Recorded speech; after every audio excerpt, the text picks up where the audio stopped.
Yup, it's the first post Aaron Rodgers Packers roster grade. This should be a really fun video to make, of course, with Jordan Love leading the way. Again, it'll be really fun. I'm really excited to do this. Here we go. Packers 2023 roster grades. Let's go through every position. Here we go.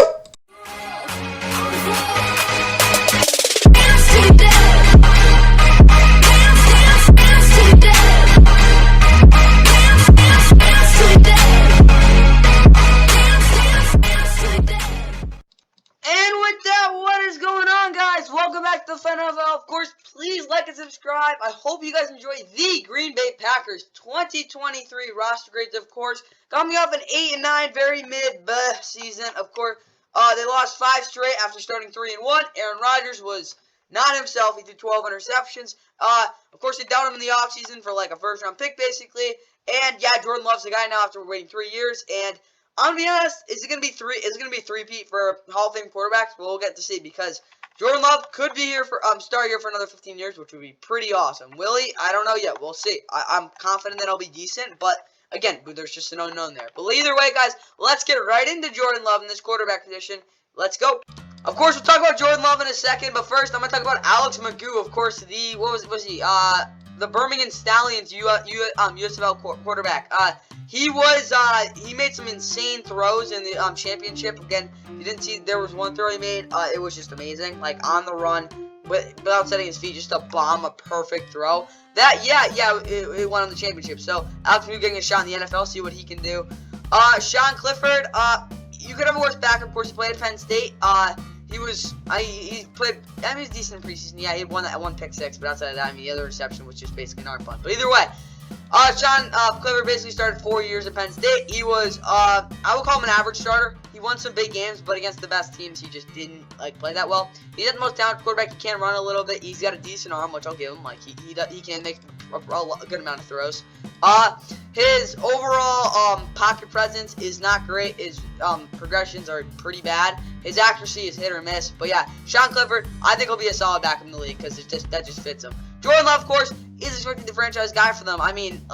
He'll be judged for a lot, but of course, he's waited 3 seasons at Utah State. He was a pretty raw quarterback. He had an absolute cannon for an arm, like 5th percentile, something like that. Not elite, but he had basically an elite arm. Yeah, he can make any throw. He can throw on the run. His mobility is something I didn't expect him to really He wasn't great with that in college, but he can run a little bit. Not a ton, but he can definitely run. And as well, off play action, he's awesome. Jordan Love should be good. We'll see what he can do though. Win the big games, consistency. I'm gonna be honest, he'll probably be average, but there's just basically an unknown right now. And for that reason, this quarterback room will get a C, because yeah, Sean Clifford is not ideal as a rookie starting, so that's what I'll say. But I'll be honest, Jordan Love, I'm gonna be honest, probably gonna be average. I said that twice, but whatever. Yeah, he's probably gonna be average. Yeah, that's kind of what I got. That's why he's gonna get a C. The reason it's not low or higher, so he hasn't really proven a ton. You could give him a C minus, a C plus if you really love him or hate him, whatever. Bottom line is he's gonna have this year to start. There's a good unless he's god awful, there's a good chance he'll get to start next year too. But if I think he'll just be around average, which is okay, because this is a decent roster. We'll keep going though. 15, 25 points for that quarterback room. Time for the running backs. Okay, this is a very interesting running back room for the Packers. I'll first start out with Patrick Taylor, who is a decent gadget back. He really didn't. He actually had a couple of carries last season. He hasn't really made the most of his opportunities, though. Did he get that? I think he might have got one start against Detroit. I literally forget. Did he just disappear? Does he not have any game logs? That's kind of stupid, because I thought he got a start in 2021, the last game of the season. He was pretty impressive, but Patrick Taylor's an athletic back. He's just kind of he'll get a couple carries, maybe once every 2 games or something. He's nothing special. A.J. Dillon, of course, their power back, who after that really good one game against Tennessee, are the game logs just rigged or something? I don't know. There's something up. Whatever. For A.J. Dillon, he's after that really good first season and that really good game against the Titans in 2017 where he got a ton of carries. 2021 he was solid. He just didn't really show. He broke some tackles. He was a good power back. Converted a lot of third downs, but he wasn't anything more than that. He was a power back. Last season, he got a lot of carries and just wasn't the same running back. He didn't hit holes as hard. Wasn't even anything close to really at all explosive at all. He was kind of slow, not going to lie. Didn't get to the edge really between the tackles, relied a lot on his blockers, well, didn't break as many tackles. A.J. Dillon wasn't great last year, but I still think he's a decent pass blocker, and he's a good backup running back. But people thought that Aaron Jones wasn't the best back on this team. It's kind of indicative that he is. And speaking of Aaron Jones, yeah, he's pretty freaking good. Of course, he only had 2 touchdowns last year, which is a far cry from his 16 back in 2019. He's regressed in touchdowns, but he's gotten better every single year. He breaks a ton of tackles. He can break a lot of long runs. He's very fast. Not the fastest, but he's very fast. A very good receiving back as well. So, yeah, he did have 7 total touchdowns. But when you all things in mind with what it's called, Aaron Jones, he's a top 10 running back. He's very consistent, very solid, can break tackles again. Good vision. The only issue with him is he's just not like the best power back. He can get stuffed pretty easily if you do get in the backfield towards him. He does break tackles though. So Aaron Jones, in my opinion, he's a top 10 back. I'll honestly give this running back from an A- because I actually don't even think Patrick Taylor is that bad as a third back. Aaron Jones again is a top 10 back. I do think AJ. I'll give it a B+ because I don't know. I think it's probably an A-. Do I give it an A-? I'll give it an A- because A.J. Dillon, I think, is a very solid backup running back, and he honestly could start a little bit. He split carries again last year, so again, I don't think A.J. Dillon's great as again as number 1, but they have 2 really good backs. I mean, they're not really good. B+ or A-. I'll give him a B+ because, like, again, A.J. Dillon wasn't as good as he was in 2021. So 2021 A-, now a B+. It comes out to 9, 18, 27 points for that running back room. Let's look at this wide receiving core. Okay, the wide receiver core is not the best. It's really, really young. There isn't even one even close to a better receiver on this team. First off, Christian Watson. He is one of the most raw receivers in the league. He caught a lot of bombs last year. He was a huge part of that Packers offense. Of course, caught 7 touchdowns. Game logs are screwed up right now. But in my opinion, yeah, Christian Watson, he could be a big guy. He's just a supposed to play machine. His route running is really just a straight up mess right now. He can beat press though, which I really like. His release improved throughout the season. Christian Watson, again, is a big play machine. Very, very fast. Again, his hands are not very consistent. His route running is very unreliable. He does create a ton of separation when he does run a good route, though. And, again, his release improved throughout the whole season. I think Christian Watson, again, he's not the most reliable receiver in the league at all, but Jordan Love can't throw him up the ball, and he will catch it. Romeo Doubs, on the other hand, I mean, I don't think he's that good. He, in my opinion, was really underwhelming last season. Like, yeah, he creates some separation. His route running is decent. He's just, I don't know. He's just not that great. Like, yeah, like, Romeo Doubs is whatever. Like, I think he's probably a number 3 receiver at this point. Jaden Reed, I do have some expectations for, of course, coming out of Michigan State. He was their number 1 receiver there. I mean, he's more of a slot dude, which I think is like, but for a dude who plays bigger than you think he does, he's really good at running out-breaking routes, especially against outside leverage. He can really beat that, which I think is cool. Can play somewhat good against press. He's kind of like that, I wouldn't say gadget, but you can definitely, again, he's a slot receiver. He's a really solid route runner, but again, those hands aren't anything crazy. His catch radius and making plays over the middle is not the greatest, though, which, again, Jordan Love is going to have to make a lot of back shoulder throws to him over the middle. Or Jaden Reed's going to get lit up and either drop it or cause an interception. So, yeah, Jaden Reed's a little bit of a risky receiver to have in the slot, but he can get really open, and that's huge for Jordan Love. Semi Torre, another deep threat. I like him a lot. Again, he had the 1 touchdown versus the Bills last season. I think he'll be a decent receiver, but, again, he only really didn't play a lot last year. Jatavion Wicks is a weird receiver out of Virginia. He really didn't do a ton at Virginia. I mean, he can go up and make the catch, but that's kind of about it. He doesn't create much separation at all. And even more importantly, he is a good yak receiver, but again, he doesn't create too much separation. He's not the fast receiver. Not a great combination for, he's whatever, though. Malik Heath, no idea who that is. I do know Bo Melton is, though. 2022 draft pick. He didn't really do anything at all. He just kind of bounced around. Really rough start to his career, but I do think he could be okay. He's got some dog in him. Malik Heath, I'm really interested to see who he is, because, not gonna lie, Ole Miss, I really just watched Bartavius Mingo. Like, all the other dudes don't give a, not Bartavius Mingo. Why did I just blank on his name? Is it Bartavius Mingo? I don't think it is. Jonathan Mingo, my bad. I literally just blanked on his name. Let's get right to the Packers wide receiver core. I'll give this wide receiver core a D+, because Christian Watson, I think at this point is kind of like, I don't even know. Probably a number 2 receiver. I'm sorry. He's so awesome at times, but he's just not reliable right now. Romeo Doubs, I just don't think he's very good. Jaden Reed should be good, but again, there are risks with him. He can't really make a contested catch over the middle. Like, again, he'll be crushed. Semi Torre is okay, but again, the depth is like meh. but it's so inexperienced and young. It's like the most inexperienced receiving core in the league. Like, I gotta give him a D+. Like, it's better than, it's worse than it was last year. 9 points, time for the tight ends. Another young, and I mean really young tight end room. Like, Luke Musgrave, I think will be good, but then again, he struggled with injuries. His run blocking needs to improve immensely if he's gonna really just be on there down and down. Luke Musgrave, though, I think is gonna be good. He's a deep threat at tight end, which is really rare. Of course, he can just straight up make the catch. Pretty explosive route runner. Not consistent, decent hands though. Luke Musgrave should be a solid tight end in his rookie season. We'll see what he can do. Tucker Kraft, he's there at tight end. I mean, he can make some plays. Decent route runner, some decent speed. Can definitely go up and get it as well. But he's definitely more that yak tight end. He's really hard to tackle, and he also cannot run block. Austin Allen of Nebraska will be expected to be a big part of the run blocking because, again, he can block. That's about it. Tyler Davis, he's the only tight end I think that actually has gotten playing time. Like, he actually played last season and was he good? I don't know. But he's the only vet on this team, and, like, isn't he hurt? Yeah, he tore his ACL. What am I saying? I forgot about that. But yeah, Tyler Davis is definitely season the only, like, literal tight end, so that kind of sucks. They got 3 rookies, basically, at tight end, which is not advantageous, but the 2 of them, I think, are promising. So, yeah, it's a little bit of a crapshoot right now. Just because Luke Musgrave is not going to be a consistent run blocker, and yeah, he probably will be explosive and viable in the passing game, he will cost them some first downs, because, again, his hands are just not that crazy right now. But I'm going to be honest, I'll give him a D+. Like, I don't know. Luke Musgrave is, I'm not the biggest believer in him, and just the fact that he's coming off an injury, I don't know. I'll give this tight end room a D+. It's just so inexperienced, again. I don't know why I can give him anything higher. Like, I'll be honest, it's just the fact there's 2 rookies. Like, if it was like Kyle Pitts, everything where he was, like, highly touted, it would probably be like a B, but again, like, Luke Musgrave, there's a reason he wasn't hyped up as he was. Like, he's just not that crazy. I mean, I think he'll be good, but, like, again, he's a rookie. There's nothing to go off of. 6 points, time for the offensive line. Alright, this offensive line is definitely an interesting one. Their depth is very thin, but they do have guys who can at least block. David Bakhtiari, in the few games he played last year, was pretty serviceable. Like, same old, same old.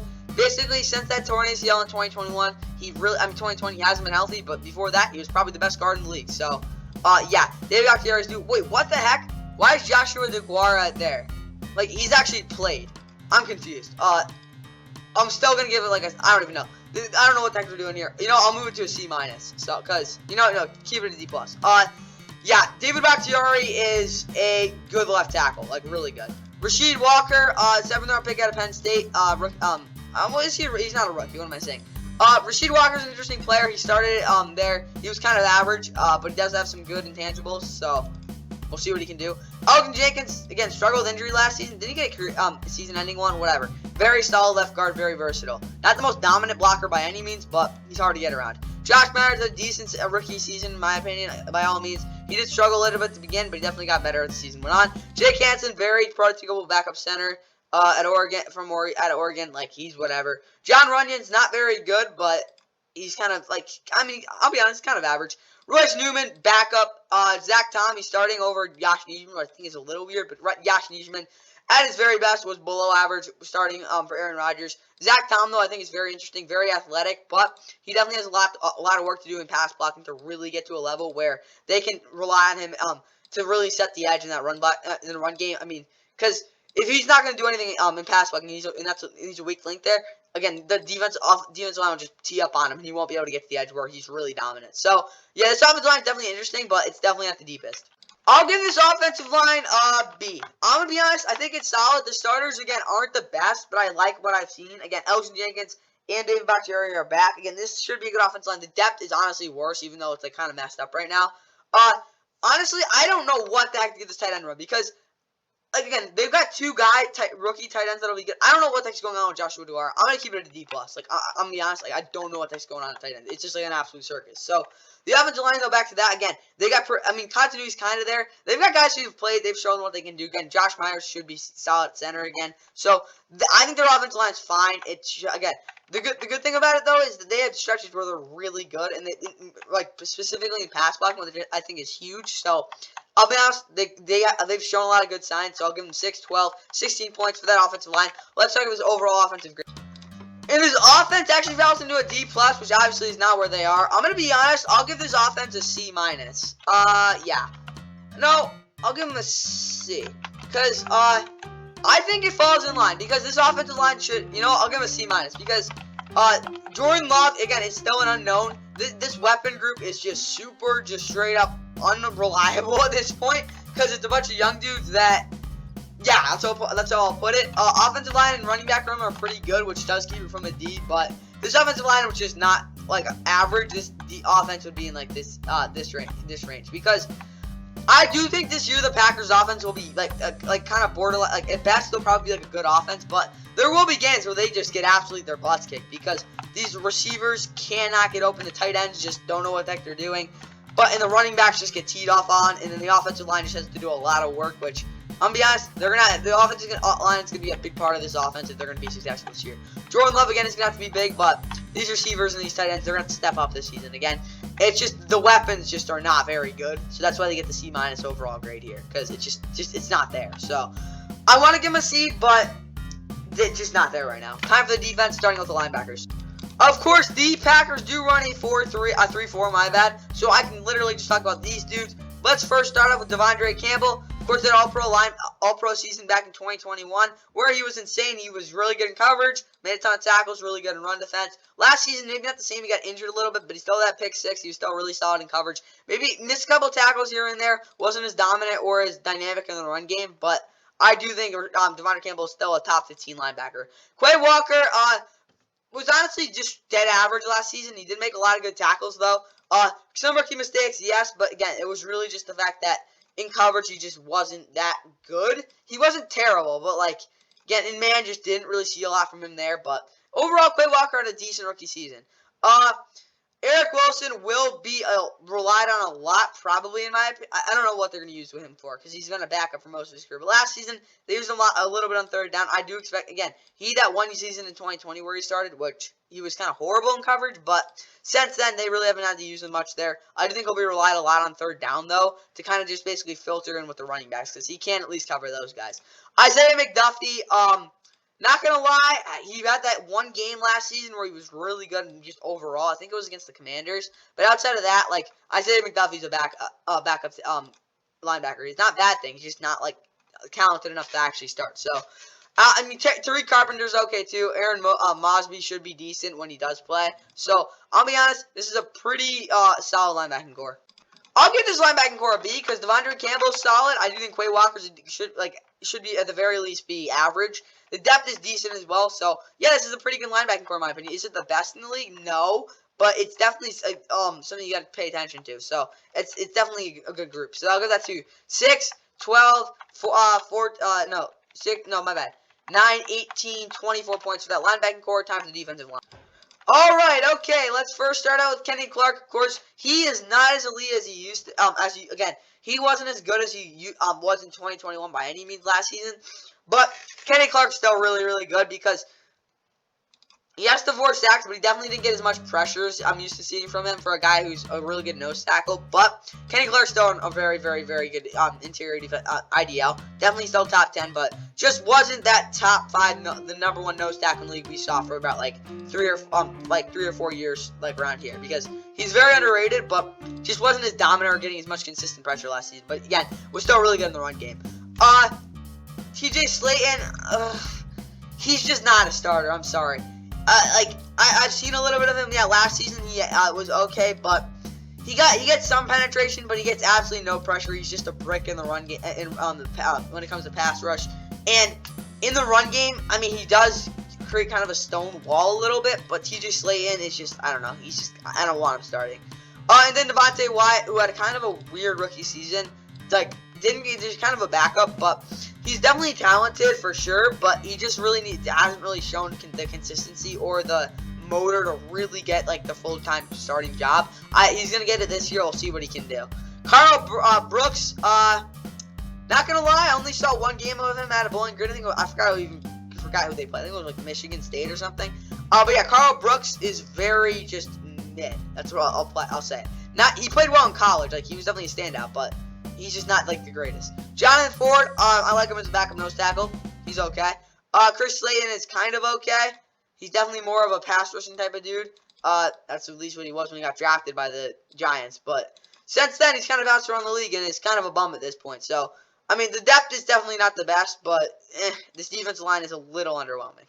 Because Kenny Clark's there, I'll give it a B-, but outside of him, I think Devontae Wyatt should be good, but the depth and TJ Slayton are definitely lacking. So, yeah, but the other two dudes are, like, really, should be really good, so I'll give it a B-. That comes out to, what is that, 6, 12, you know, I'll give it a C+. You know, I'll give it a B-, because, I mean, if they had Aaron Donald, it'd probably be like a B. I don't know. I'll give it a B-. That comes out to 6, 12, what is that, 16 points? Time for the pass rush. Alright, this pass rushing group is very interesting. Of course, the interior, first going to be honest, they're going to get decent pressure. It's not going to be anything special, though. It's probably going to be around dead at the average with that. But Preston Smith, of course, last season had 8.5 sacks, I wouldn't say he regressed by any means, but he wasn't the same player he was in the season's past. Again, 2020, he only had 4 sacks, yes, but he was a huge part of the run game, setting the edge, really making it hard for the offensive line to get that outside zone game working. Last season, he just wasn't that great in the run game. He did make some good tackles, though. Shed blocks actually a lot better than I expected him to. But, yeah, 8.5 sacks is still there. Again, I won't say he's a number 1 pass rusher, but he's probably like a very good complimentary number 2 type of dude. Yeah, Preston Smith is a very solid pass rusher. He's just not really going to, like, beat you a ton overall, and he's getting older, too. So, yeah, Preston Smith, again, a very consistent player. I like him there as a number 2. As well, again, Lucas Vaness, they drafted in the first round for a reason out of Iowa. He's really a finesse pass rusher who can do a lot of different stuff. He actually can line up a lot in what is called 4-eye, and I've actually seen him to play a little bit of 5-tech, too.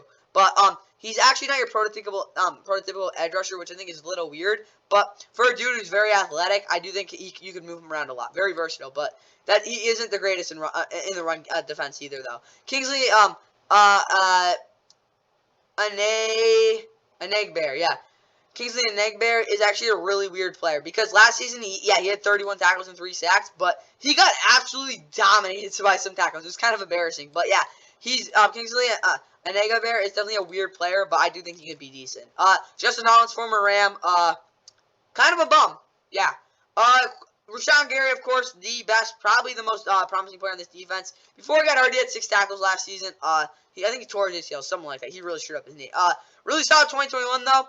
Was very dominant last season. He made so many tackles. Well, not so many tackles, but he made a lot of plays in the run defense, and then he was even better in the pass. What is it called? And pass rush. So yeah, Rashawn Gary for sure can be a top 10 pass rusher if he really full form this season because he stays healthy. Yeah, the injury is a little concerning. Again, this pass rush is golden. I'll give their pass rush a B because again, Rashawn Gary's coming off that injury. The depth is good.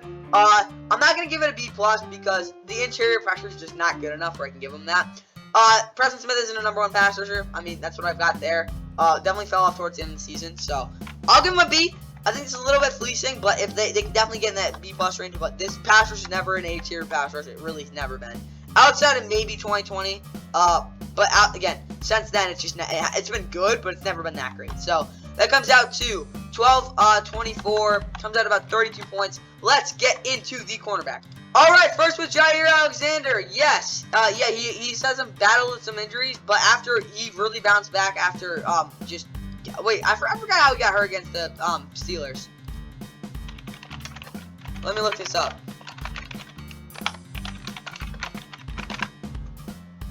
Oh, he had an AC joint. Yeah, he really screwed it up. So, either way, yeah, Jair Alexander is probably my 4th best corner in the league. He's just not consistent enough in man overall. He's probably the only corner outside of, yeah, he's probably the only corner in the league that could go up against a guy and just absolutely, like a whole game, just absolutely dominate them. Even more, Sauce Gardner can't even do that. Like, you're not like Justin Jefferson. You saw him in that one game.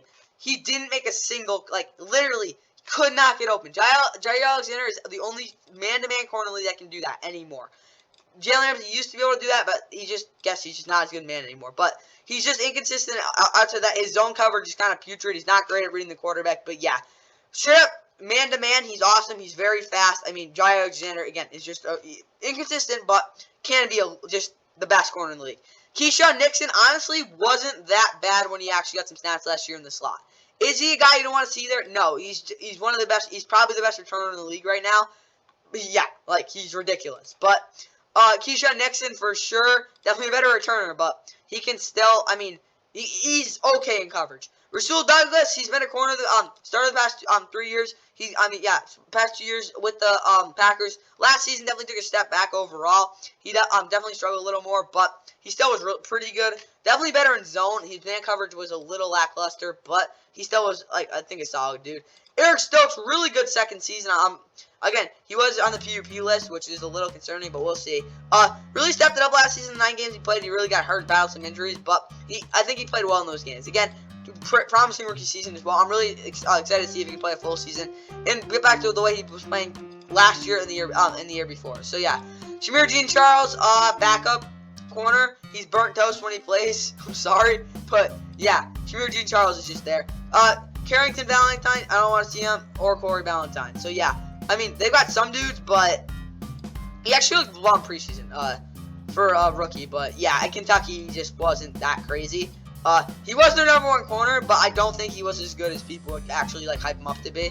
For at least in the SEC, at least, like he wasn't the number 1 reason that defense was good. It was more the pass rush, and also there's another corner on the other side who's still there. Well, probably not a first round pick, but whatever. Yeah, they got 5 corners. I'll give this cornerback a B+. I mean, yeah, there's a little bit concerns, like Keyshawn Nixon isn't really a true corner, but he is talented enough to be there, I guess. Rasul Douglas, Eric Stokes, both very good, pretty good. Again, this is kind of reaching here, but I'll be honest, it's pretty. I'll give it a B. This cornerback comes a B because they have a number 1, but Rasul Douglas, I'll give B+. Yeah, whatever. I'll be kind here. 6, 12, 18 points for that cornerback room. Time for the safety. Of course, following the I wouldn't say release, but they dropped Adrian Amos, so that means Jonathan Owens will get that strong safety spot. Last season in coverage, he was decent actually. Very underrated part of that Houston defense. I don't think he was great by any means, but he definitely was decent in coverage. One of the best guys on that team, which is saying a lot. 125 total tackles, though. Yeah, he made a lot of tackles, kind of a tackle merchant. Didn't really make a ton of big plays by any means, but he definitely was a pretty good part of that defense. Rudy Ford, very good backup safety. Good vet. I mean, he's a dog. Like, he makes a ton of tackles. Over his career, he's just been a dude who makes plays. Again, as a backup, he's really, last season, really his first season emerging as a really good role. Definitely more of a cover guy by at this point in his career, but Rudy Ford is definitely a solid backup safety. Darnell Savage, I don't know what to say about him. He makes like 1 big play a season, but he's just not good in coverage. Super inconsistent. Not like people think he'd be a lot better than he is, but on tape he's just not that impressive. Like he's kind of a borderline average safety. Anthony Johnson Jr. Of course, out of Iowa State this season. Solid first preseason game against the Bengals, but I do want to see more of him overall. To really see him as a good backup safety. Tavarius Moore, definitely a weird guy for sure. With the Niners, he was solid, I guess, but he definitely didn't stick out at all. So, I mean, overall, this is a pretty good safety. Pretty, like, meh safety room, but I do have some depth. I'll give the Packers safety room a C+. I mean, the coverage is definitely a lot to be desired, but the depth is good, and Jonathan Owens, I do think it does deserve that C+ grade, even though Darnell Savage is just kind of a mess.